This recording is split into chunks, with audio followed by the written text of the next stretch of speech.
पुन्हा आपण पाहतो हा मोठा फटका सगळ्यांना बसलेला आहे। मुंबईतील पावसाचा रस्ते वाहतुकीला सुद्धा फटका बसलेला आहे। लोकलसह रस्ते वाहतुकीला सुद्धा हा फटका बसलेला आहे। वेस्टर्न एक्सप्रेस वेवर ही वाहतूक आता धीम्या गतीने सुरू आहे।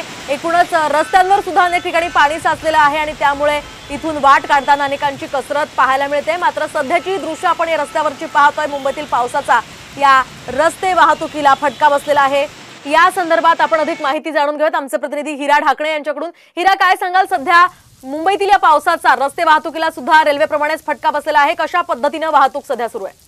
नक्कीच मोहिनी, आपण बघू शकतो की सकाळपासून मुंबई आणि उपनगरामध्ये जोरदार पावसाची मुसळधार मारली आहे। त्याचप्रमाणे मध्य रेल्वेला देखील फटका बसला। त्याचप्रमाणे रस्ते वाहतूक सुद्धा विस्कळीत झालेली आहे। 300 मिनिटपेक्षा जास्त पाऊस पडल्यामुळे मुंबईकरांची दाणादाण उडाली। ते चाकरमानी सकाळी ऑफिसमध्ये जाण्यासाठी किंवा त्यांची मोठ्या प्रमाणात गंभीर परिस्थिती झालेली आहे। आपण बघू शकतो रोड असेल किंवा रेल्वे ट्रॅक असेल यावर सुद्धा पाणी साचलेलं आहे। त्यामुळे मोठ्या प्रमाणात ट्रॅफिक तयार झालेली आहे आणि ईस्टर्न एक्सप्रेसवरती मोठ्या प्रमाणात ट्रॅफिक तयार झाली। त्यासोबतच मिलन सभा हायवे असेल त्या ठिकाणी सुद्धा पाणी साचले।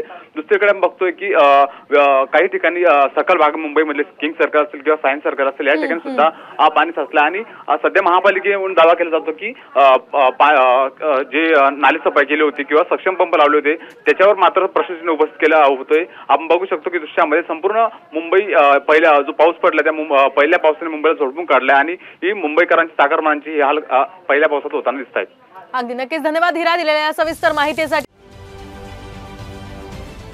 महाराष्ट्रातील सर्व बातम्यांचे विश्वासार्ह व्यासपीठ सकाळच्या सर्व सोशल मीडिया प्लॅटफॉर्मला लाईक, फॉलो आणि सबस्क्राइब करा। तसंच सर्व नोटिफिकेशनसाठी बेल आयकॉन प्रेस करायला विसरू नका।